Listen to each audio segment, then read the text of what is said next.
is up, what is up, what is up, guys? It is your boy, RC Apologist here, and we are here with Theological Discussion, here to have just that, kind of. So, welcome aboard to the show. Alright.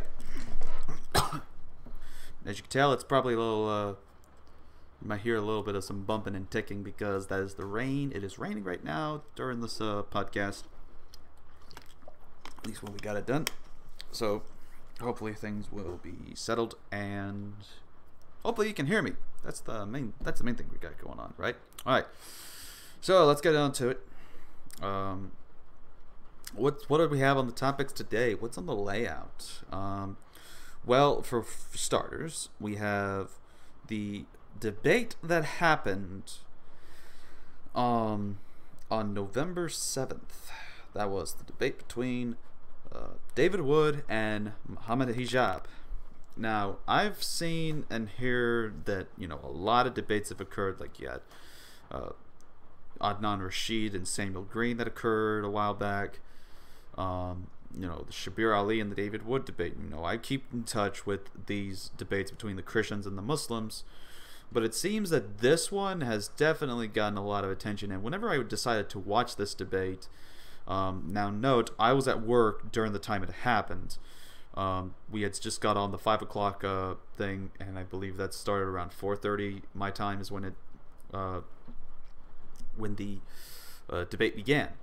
So when that happened, I couldn't watch it, but I could watch the middle of it, and then after the debate was over, I would then, as I'm cleaning up the studio, getting ready to go home, listen to it from the beginning, and then would listen to the rest on my way back to the house from my car.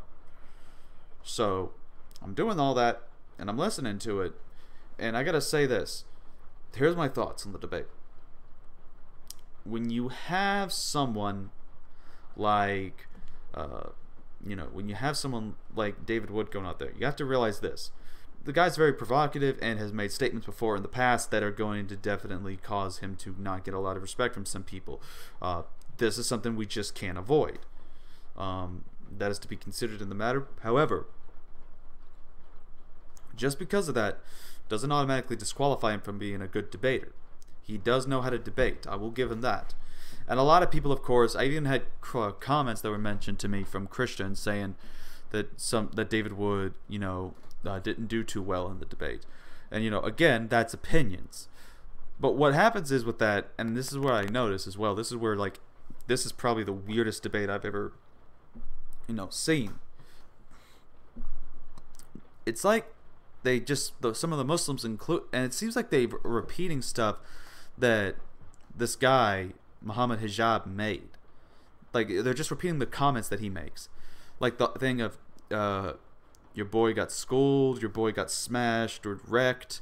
They're using all this language, and it's like repeat. It's like an NPC drone language thing from Muslim debaters from Hyde Park. I mean, it's ridiculous that they have to resort to this kind of style. Anyways. But yeah, like watching it, I noticed that, he was just being a bit of an entertainer kind of guy.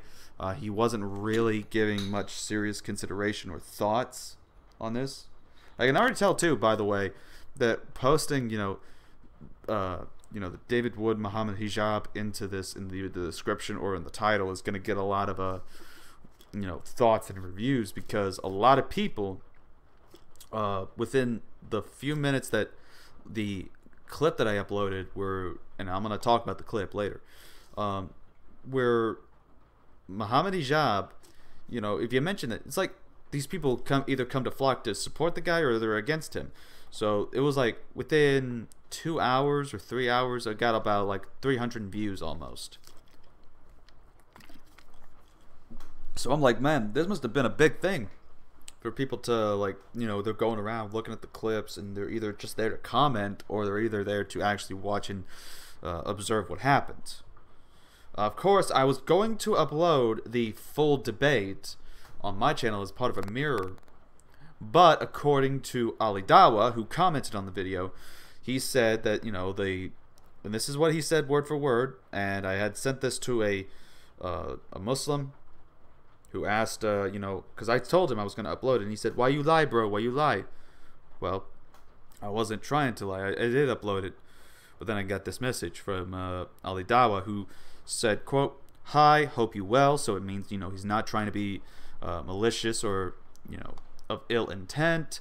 He says this footage, so meaning the recording of the debate, belongs to the Salam Initiative, and we would be happy if you can take it down, and we give you permission to upload 15 minutes. So in other words, the only thing that I could have is at a minimum upload 15 minutes of content. That's why the clip's not getting taken down, because it doesn't contain you know, any more than 15 minutes of content.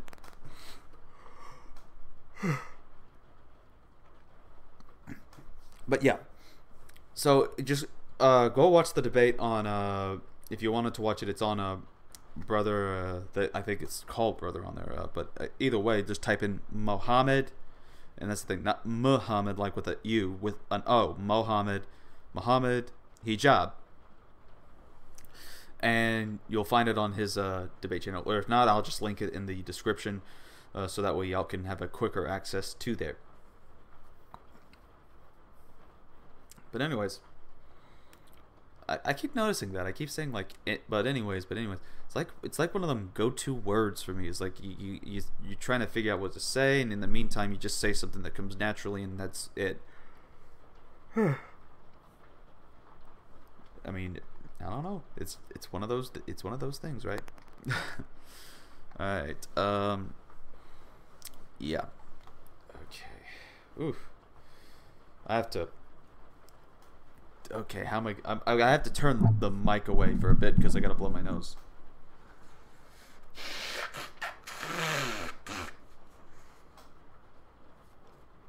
Okay. So I did give you a little warning. I'll give you warnings next time to let you know if you want to like mute for a bit or something, because it's getting to that point where the weather is kind of affecting me, and you know I'm taking my Flonase, and I'm taking the other, you know, allergy medications that I need to take. But anyways, yeah. So we have Mohammad Hijab with that, but he was also, for the most part, acting, you know, just kind of a showmanship. Like, if it was about academic stuff, maybe you could just be, you know, academic. It would be going to David Wood. But in terms of showmanship, and just if it was an entertainer WWE style, WWE wrestling, like, or entertainer, it's that this is a show, like, you know, at a UFC pre-game fight thing, like, you know, you have it at the weigh-in, and they have the conference and all that. That's kind of what you see with Mohammad Hijab, is that he just kind of has that essence, and I think that's all he was really bringing out at that point.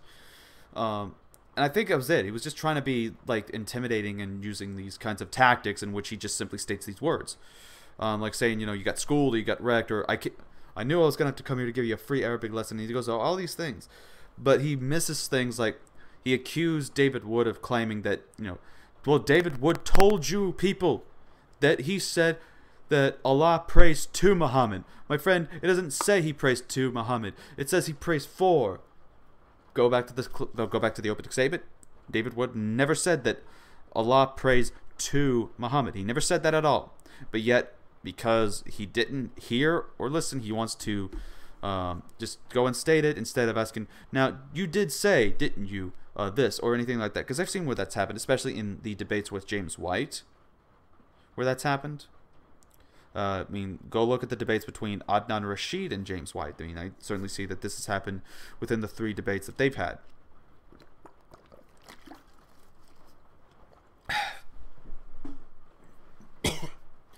But when I see David Wood, now agreed, there are some points that, you know, Hijab could have made a point on, and then other points where David Wood could have been proved on. But I think David Wood won the debate, and there are Christians who agree with me. There's Vocab Malone, there's Anthony Rogers, Robert Rowe of Sentinel Apologetics. I'm not sure about Hunter on his side there yet because he hasn't seen the debate. I'm gonna have to send him the link to it. He told me to send it to him earlier, and I got caught up with today, and I ended up forgetting by the end of it. So I'm gonna have to send it to him to some point. But yeah, it's just one of those debates where it was kind of cringy for me to watch whenever Mohammad Hijab spoke, because he kind of acted like he gets onto David Wood for some of the things he's done and said, but if you want to think about it in terms of some of the videos that David Wood has done, let's be honest here. So in terms of some of the videos that David Wood has done, he just acted like David Wood in the debate. And it's kind of hypocritical when he's trying to critique and, say that's wrong, but you're going to do the same thing. So I have no idea why Mohammad Hijab decided to behave like this.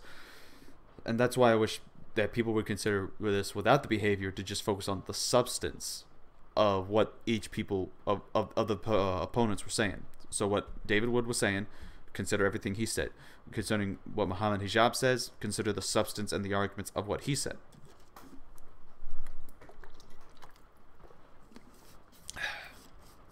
Okay. So ultimately, my my final thoughts on the debate was that I think it could have been improved. I think it could have gone better from both sides. But at the end of the day, I have to say that David Wood won. And now, of course, I've had Muslims saying, "Oh, you lie. You know he lost," or "Oh, you're so dishonest. You're just supporting him because you're biased." Again, number one, everyone's biased. Number two, I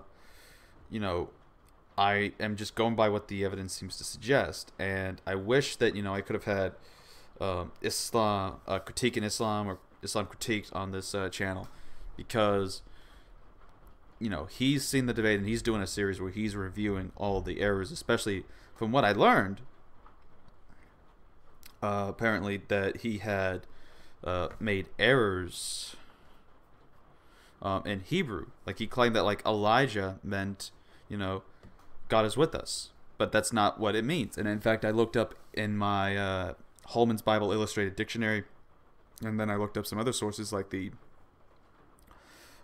several Bible dictionaries and lexicons of the term of Elijah, and it just means God is my God, basically, is what I kind of got the gist of it. Or Yahweh is my God, or God is Yahweh. It depends on the variations, but that's essentially the thought and the same meaning that you're going to get from it. So, yeah. Anyways. All right, so let's go ahead and get to the other part of this, because I mean the debate is not really much to go over, since again there wasn't really much substance to it other than what I had my critique of Mohammad Hijab. I think David Wood conducted himself perfectly fine. I didn't think there was too much of an error or anything wrong, but there was a lot to spot from Hijab concerning some of the errors that he did. Now, granted, while there were some points that he made, doesn't negate the fact that there was still enough sufficient errors that caused him to not be able to win the debate, based on my judgment. Okay. Now then, let's go ahead and do a look at a video that was discovered. Now, some of y'all may remember the debate that I did with a guy named Praise.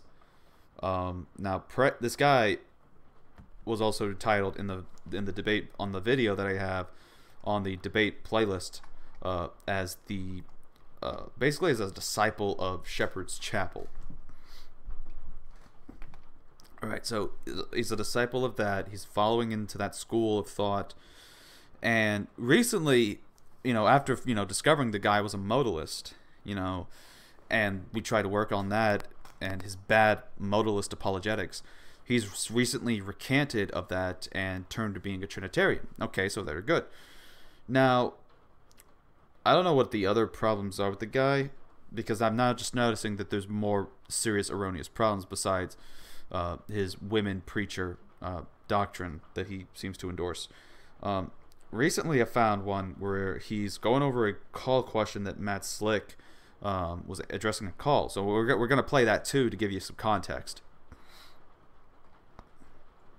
But ultimately, this is about the Serpent Seed Doctrine. Now, for those of you who don't know what the Serpent Seed Doctrine is, it's going to be explained by Matt Slick and by our pal. That it basically, it means that in Genesis, when they sinned, they disobeyed. It's more than just that with Eve. That Eve actually had sexual relations with the serpent figure that is mentioned in there, and we're going to show why that's wrong based on even using Praise's own sources that he uses, and then focusing on other sources that helps us focus a little bit more on the context there regarding it. So that being said, let's go ahead and jump right in. So we're going to start. It's called Matt Slick gets theologically debunked on the serpent seed. We'll see if that's actually the case, and let us begin. Vlad from Utah. Hey, Vlad, welcome to the show. What do you got? Mr. Slick, thank you for taking my call. I just had a quick question for you. Sure. So yesterday I tried calling, but you ran out of time, and the question pertains to the serpent seed. So I was talking to a couple of family members, and they're like, hey, what really happened is Eve had intimate relations with Satan or something like that. So I'm just going to see if you can kind of expound on that teaching, just kind of give me a few arguments of maybe how to answer them. Sure.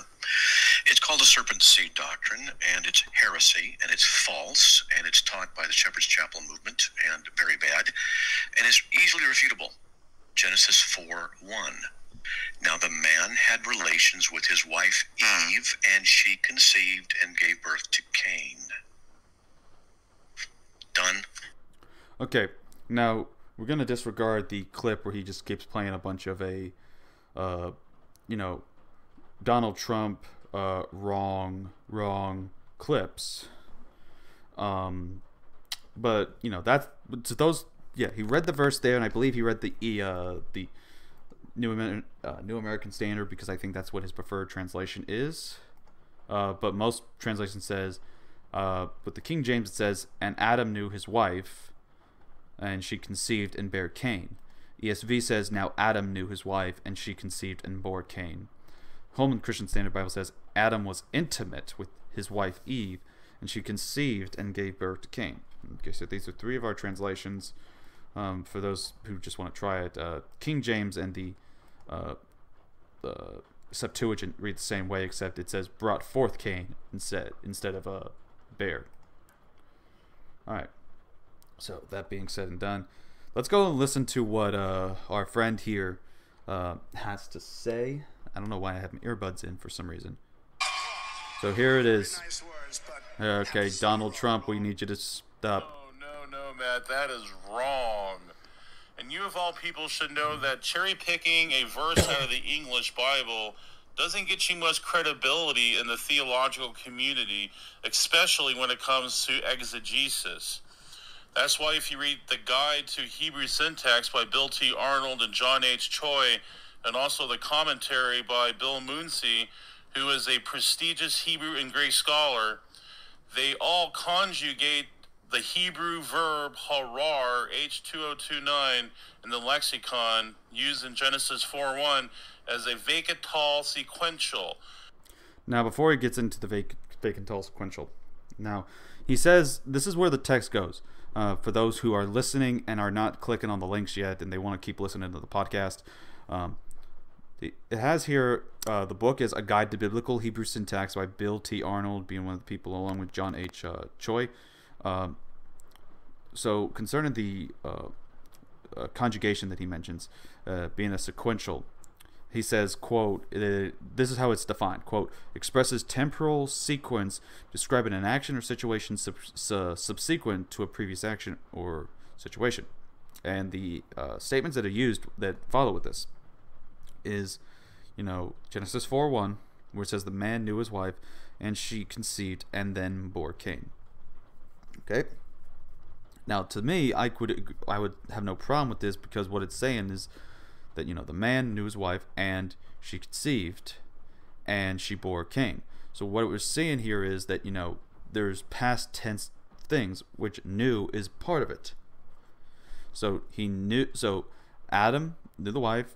Right? Then it's the you know, sequence of, okay, knew his wife and she conceived. So meaning after that, so then she conceived, and then afterwards bore Cain, because it's highlighting and for both ands, and she conceived and then she bore Cain, as if, you know, we're supposed to, you know, follow through with that. That's what happens. So it's the order is Adam knew Eve, and then she conceived and then bore Cain. So I don't see where his argument is, because then he goes on, because the article goes on to even say that, you know, because what I think he's trying to get at is that saying is that she conceived before Adam knew her, which would not make sense considering the third and that's, according to a guide to biblical Hebrew syntax, follows the same principle of the sequential you know, method of the sequence. It says that, and she conceived and then she bore Cain. So what, you bearing Cain before you're conceived? I mean, again, be consistent. And then you have 1 Samuel chapter 26 verse 13, which is following the same rules, and it gives another example. David crossed over to the other side, and then he stood on top of the mountain. So does he stand up on top of the mountain first and then go to the other side? If so, can you show me somewhere within the biblical text of 1 Samuel or 2 Samuel or even 1 Kings where this happens? Next is Exodus chapter 7 verse 10. So Moses and Aaron came to Pharaoh, and there's the sequence, and they did just as Yahweh commanded. So did they do just as Yahweh commanded? First, now you could technically make an argument for that, but the issue is that there's something else that's going on as to specifically in verse 10, what is being mentioned as the command. What are they commanded to do? So that's what you have to focus on. So whatever is going on here, I mean, just look at the context. And for this, I'm really not sure if he's really grasping the Hebrew, because I haven't read this book, but based on what I'm reading right now, it's clearly refuting his point based on just reading what he is presenting to us. Alright, so let's continue. Now, what is a vegetal sequential? That is the equivalent of a past perfect or pluperfect verb in the English. In other words, Genesis 4:1 is referring to an action that happened in the past that precedes the moment being spoken of that happens to be in Genesis 4:1. That's why they attach the label sequence, because it's a process of actions that lead up to the current moment. Therefore, since this action happened in the past, we can invoke two different fathers who impregnated Eve. And that's... Okay, and how do we do this? We might ask that two different fathers did it. It's easily demonstrable in Genesis 3:15, where God plainly declares there's two seeds, the seed of Eve and the seed of the serpent. Okay, now the seed of the serpent and the seed. I thought you were saying that there's two seeds as in the two different fathers. I mean, where's that distinction? Okay, so there's that. And next, her seed. First of all, let's go into the text here about what is going on here. So Genesis chapter 3 verse 15, and the term being used is zerah, which is, you know, which means seed, fruit. Now he of course has Brown Driver Briggs. Now I went to Brown Driver Briggs for this, and in fact I have a copy, a physical copy of the updated version of Brown Driver Briggs on in my shelf, and I decided to bring it on for this podcast. So Hebrew 2233. Is that enough? All right. This will be fun, by the way, if the power ends up going out, right? All right. 2.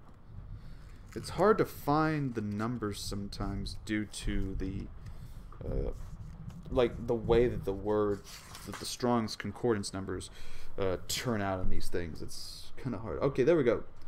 So right there, Zara. This is page 282 of the recent Brown Driver Briggs. And if you go to, I believe it is number 4 among the definitional lists that it gives. Yep, number 4, seed equaling, meaning your offspring. So in other words, what I meant by seed is offspring. And why do I mention this? Because there's various other definitions that you could go to. Alright, so it gives the distinctions. It says A, rarely of animals. So it mentions Genesis 3:15 there. So referring to that of animals, referring to the serpent. Then it says of mankind, which is the seeds of the woman, Genesis 3:15. So what does it mean here? The offspring, in other words, not the sperm, the semen. This means your children.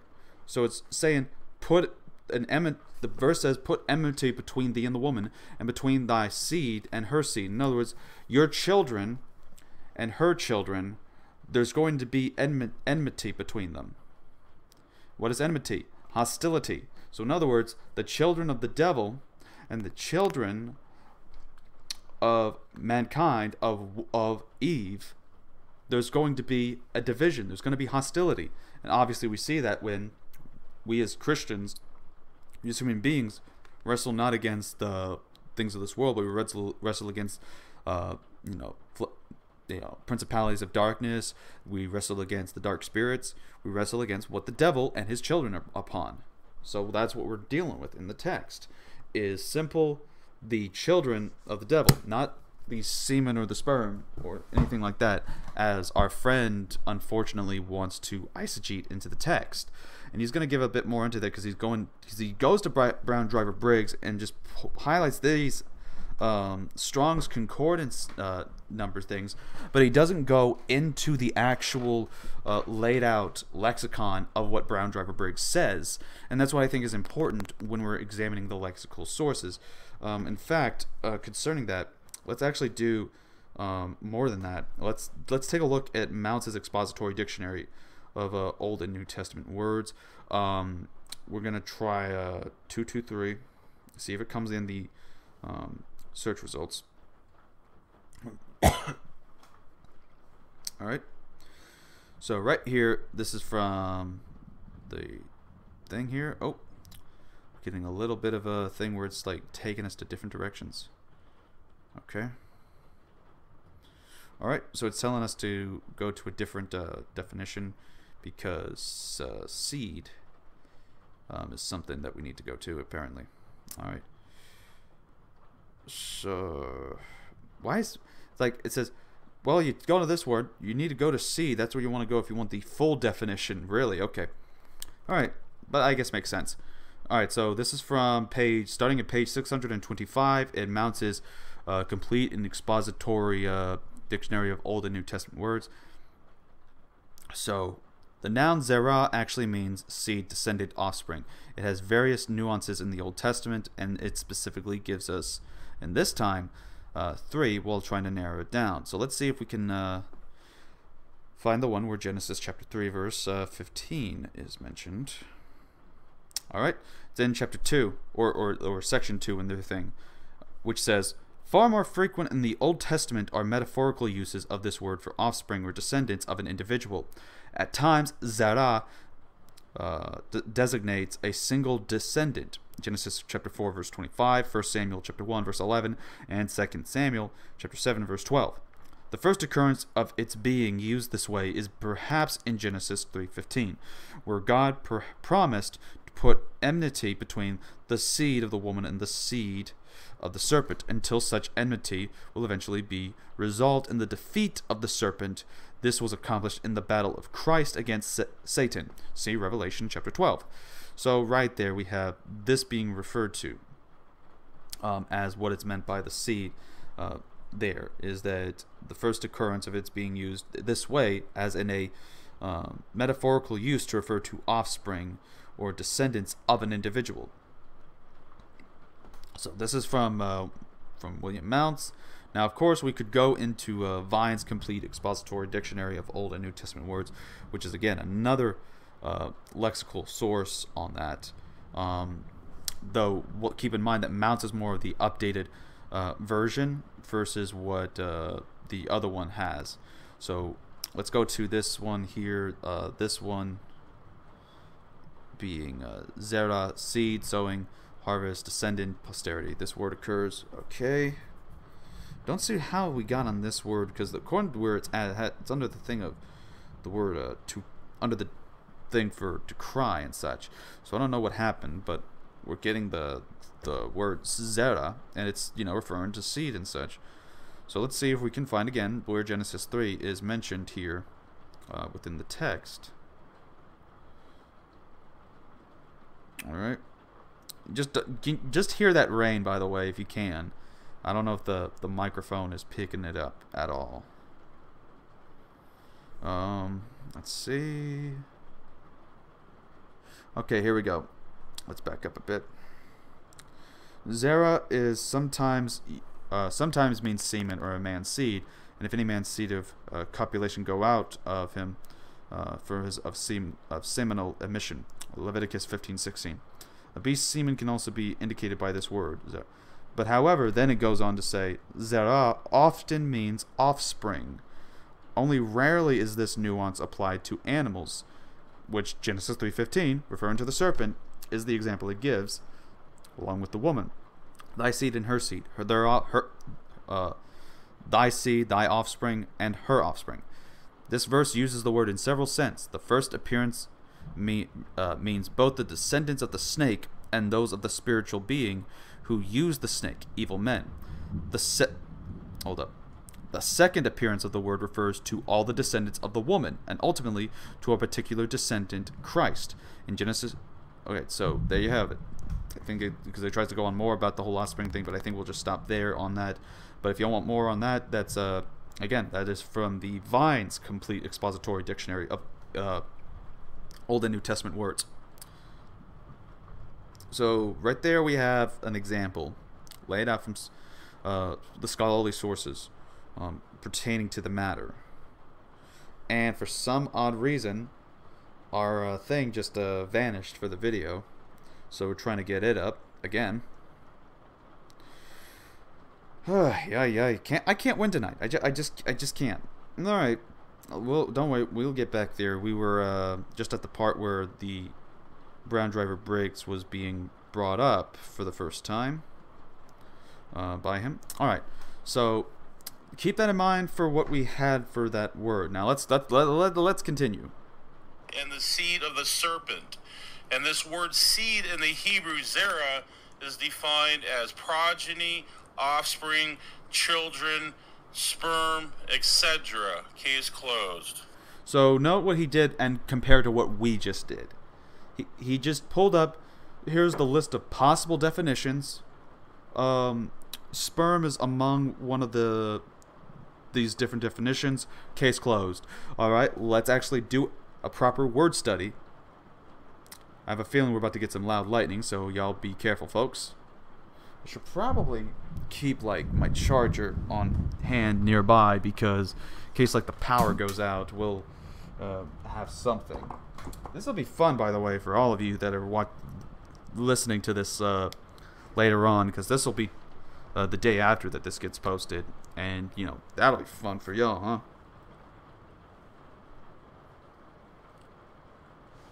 All right.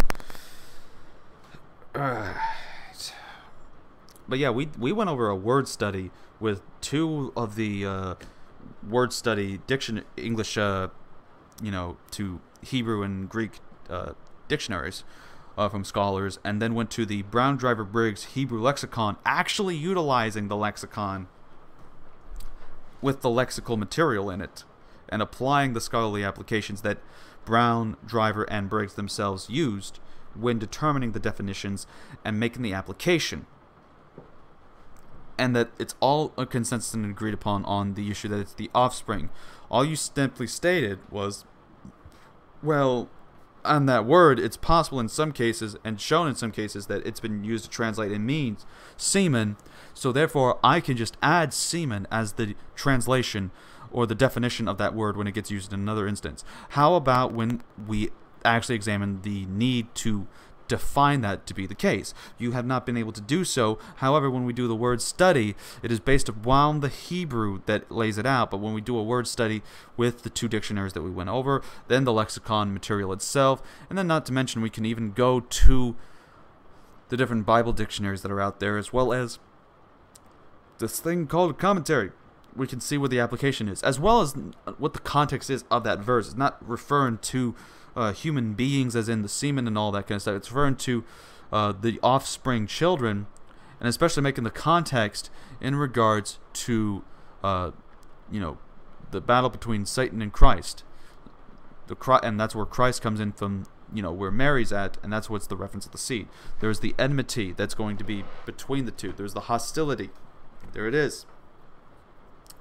Alright, so let's continue onward with this video. Not only that, but the Masoretic text known as the Biblia Hebraica Studurgensia, rendered by the Shebank, Shebanq, clearly documents the word as pregnant. Now note, it doesn't say just pregnant. It says be pregnant, and I've looked at my interlinear, and I've looked at several other different of the Hebrew texts. It's more you're seeing a translation of the text. It's not that the Hebrew text itself renders it as such. The Hebrew text itself simply means conceive or to become pregnant, which are synonymous terms based upon the Hebrew. I've looked into this again from the scholarly material that's on the Brown Driver Briggs, and it says the same thing. It's either meaning to conceive or to be pregnant, which is utilizing it in the same thing, the same term, and the same concept, in the same format. Again, we could even do the same thing by just trying to go towards doing the word study of this word. Now, should we do that? I mean, I think it would probably be best, since we really didn't spend too much time on the David Wood and Mohammad Hijab debate. So I think for the sake of argument, for the sake of looking at this thing, we're going to try to take a look at Genesis chapter 4 verse 1 with the interlinear, to take a look at what that word is that is being used to be translated as to be pregnant. So let's take a look. It was she conceived hara, so that's 2029 within the text. Now, of course, I don't think that because I tried looking earlier with mounts, I believe. Let's test that again. Let's test that theory, shall we? 2029. If hara comes up, because I thought it didn't, and of course I was proven correct that hara wasn't going to come up. But let's go ahead and go to it in the Brown Driver Briggs in the lexicon. Okay, so we're going to take a look here. Now, of course, I don't see where it's going to show. It doesn't use Genesis 3:16 or refer to Genesis 3:16 for its example. At least not on this computer one. I wonder if there is, though. I'll have to take a look back at the Brown Driver Briggs on the hardcover to see if there's it does go back and refer to it. But it says there's two definitions to it. There's a metaphorical, and then there's the literal conceive and become pregnant. And the terms conceive, become pregnant as if interchangeable. And it gives the examples of Genesis 16 verse 4, Genesis 16 verse 5, Genesis 19 verse 36, Genesis 25 verse 21, Genesis 38 verse 18. You have various other texts that you can go into by looking at those things. Alright, so there's that. Now let's go to Vines and take a look at the text there. Now it's, again, Hebrew 2029. The word being hara.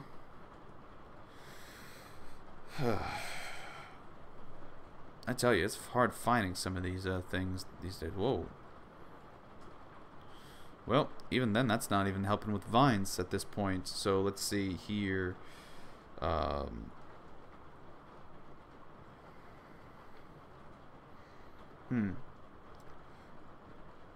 Well, we're going to try to find it, folks, because it is not wanting itself to be an easy fix or an easy thing to discover for the word. So we're trying to do our best to look out for it. Okay. Cry. Okay. Conceive. Do you have the word conceive in your dictionary, sir? Apparently not. But the word pregnant, how about that one? LMNOP Okay. There's the other thing. Just trying to go through all that. Trying to pronounce or get back to where the word is that you need to get to. Okay. LMPQRS. Okay. Surf. Nope. Okay. So now we're at the P's.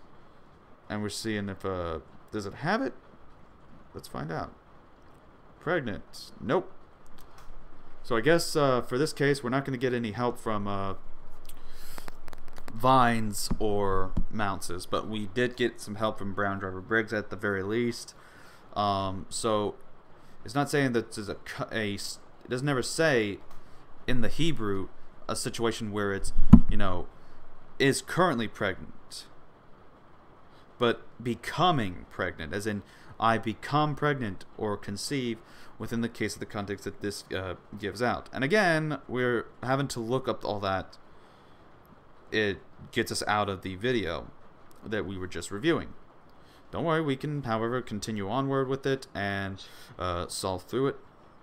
Alright, so let's listen to this again and then go over the arguments, because the video's almost over. So let's go ahead and hear what he has to say.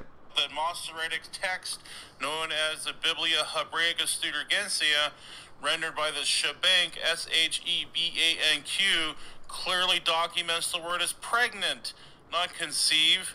Plus, there's...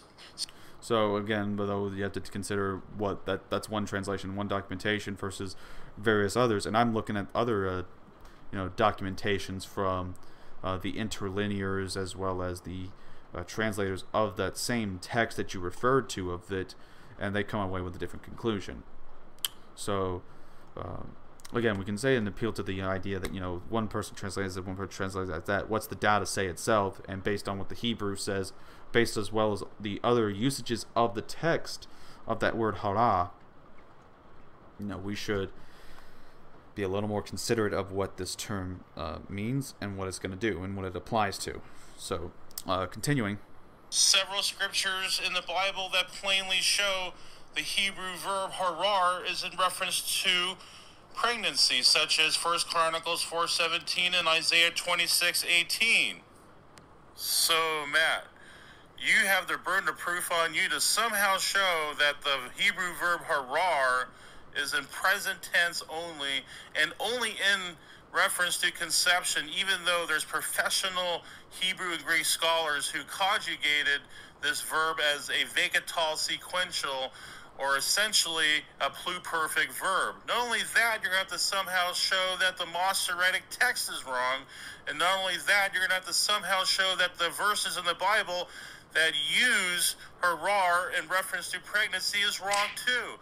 I don't see how you can jump through hoops to get around this. I'm sorry, Matt, you've been debunked. No, sir, you have been debunked, and in fact, those sources are things you're going to have to jump around, because again, the Masoretic text itself, not that one translation that one guy tried to do, the interpretation of the translation of the Masoretic text, is, the Masoretic text itself disagrees with your specific interpretation of it. It means to become pregnant, to conceive according to the text, which again, within the text that we have of it, in Genesis chapter 4, verse 1, now, it says that, conceived, past tense. So in other words, the past tense that is being used here, again, let's look at the entire text. Obviously, no one is debating or disagreeing that this was a past tense action, because why? Who wrote Genesis? Was it Adam? Was he writing a biography, an autobiography of the life, and was using modern present tense periods or something like that? No, because he's referring to past things, and that's why we look at some of the other things in the scriptures referring to the third person perspective, and it refers to the past events, like verse 4, and the Lord had respect unto Abel and to his offspring. Obviously had a past thing. And Abel he also brought of the firstlings of his flock and of the fat thereof. Brought past tense. So verse 5, but unto Cain and to his offering he had not respect. Again, a lot of past tense language. So the fact that it's past tense does not negate or change the whole meaning of the text. Again, there's nowhere in the text that indicates that this is, again, referring to, that Adam, or that the serpent is the person that, knocks up Eve. And in fact, there's actually an interesting thing. I'm going to link this into the description as well. But there's a Naked Bible podcast by the leading Semitic and Old Testament scholar, Michael Heiser. This was done on April 14th, 2018. And there's also a transcript that goes along with it. So if there's a way to access the transcript, take a look at that. So yeah, I'll have to actually read the transcript whenever I get a chance tonight, now that I want to add that to my reading list, along with the Old Testament documents. Are They Reliable by Walter Kaiser. Been deciding to read that along with the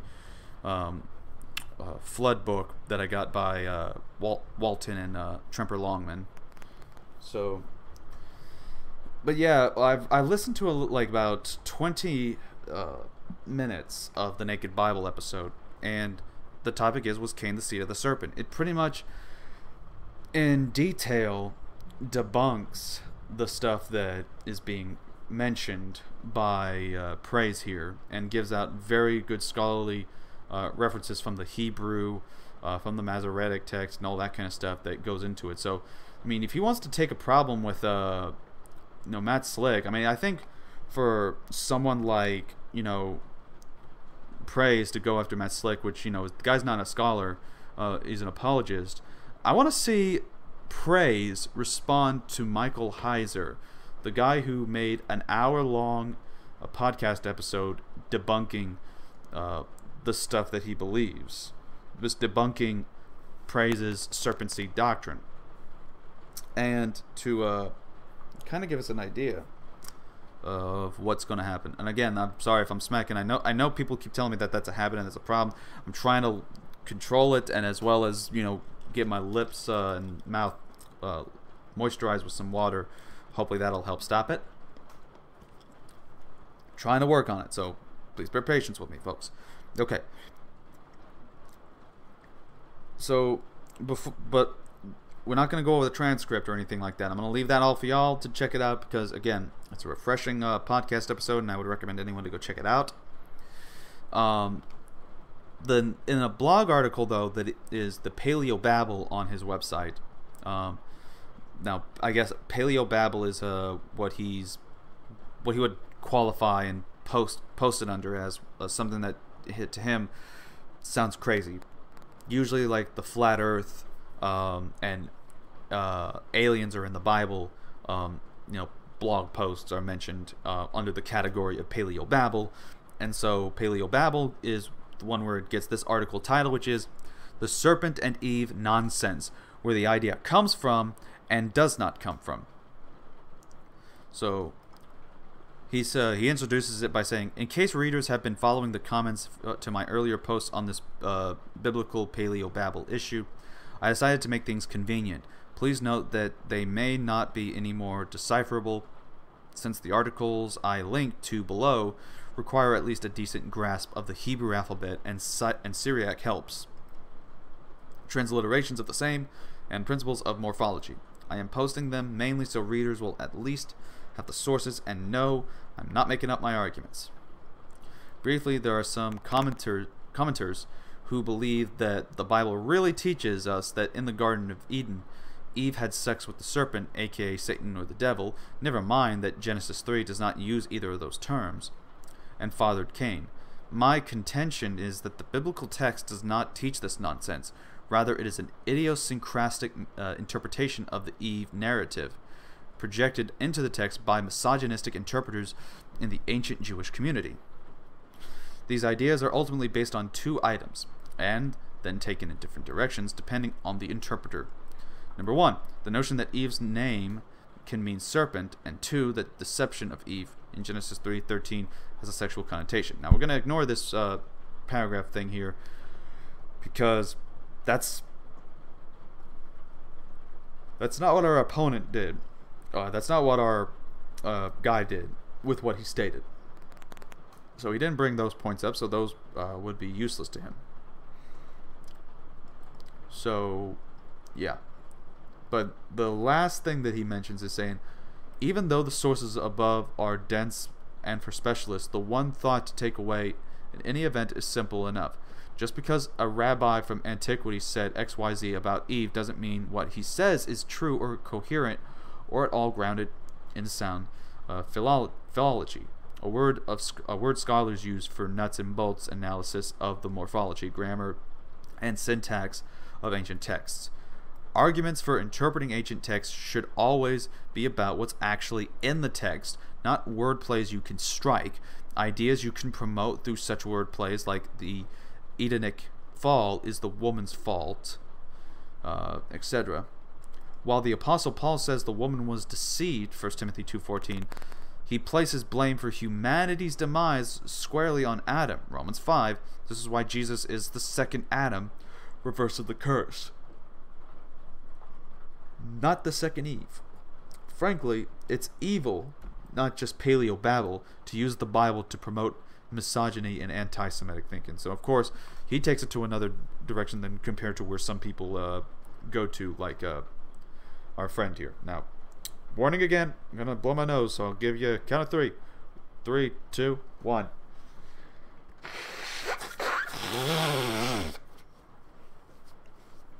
I'm going to try to make that less painful on y'all as possible. Alright. But yeah, so I want to recommend the the podcast. Y'all take a listen to that, and especially if Praise if he's watching, to do that, because I mean, again, this guy's had problematic theology, and this is to me the fault and the problem of where apologetics is in its current state today. I believe that it puts us in a state and puts us in a position where we can't really make sound judgments in theology anymore. Instead, we are left into either cultural growing ups that we're in, or trying to seek certain things, and we think just because it has the word Christian in it, we're going to fall for it, and we're going to look at it, and then we soon get stuck in something, and all of that jibble jabble babble nonsense. So I would suggest that our friend Praise would consider the sources we've just cited. Have a response if you want, because I don't mind getting responded to. Respond to Michael Heiser, because I don't think he'll mind getting responded to. So make your response, and in fact, just to make sure that way you're gonna be on our watch and on our that way I can wait to see what you'll do for that. I'm gonna at least subscribe to your channel,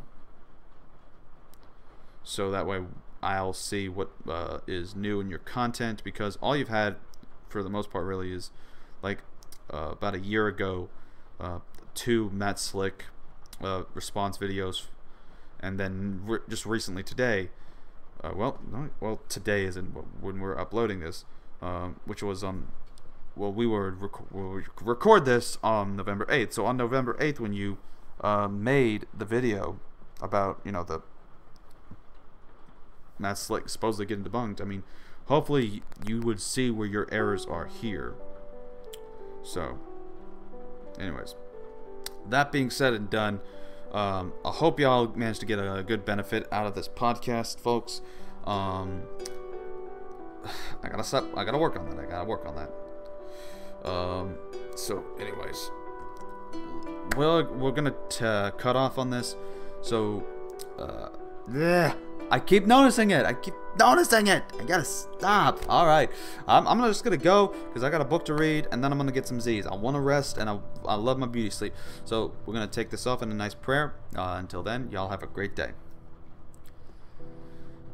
Dear Heavenly Father, we ask that you watch after people today. We ask that you look after everybody.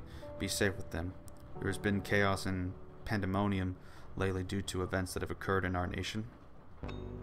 But we ask that, you know, you be there to support their families. You be there to support, you know, everybody in their time of need themselves. You know, allow us to be strong and united as a nation, as a people. We ask this also not just for ours only of America, but we also ask this of everybody in the entire world. For those who are listening in China, those who are listening from anywhere within Europe, those who are listening anywhere that, you know, there are people that are accessing this content, that it may edify them, bring you glory, Lord, and most of all, give the glory to you. In Jesus' name I pray. Amen.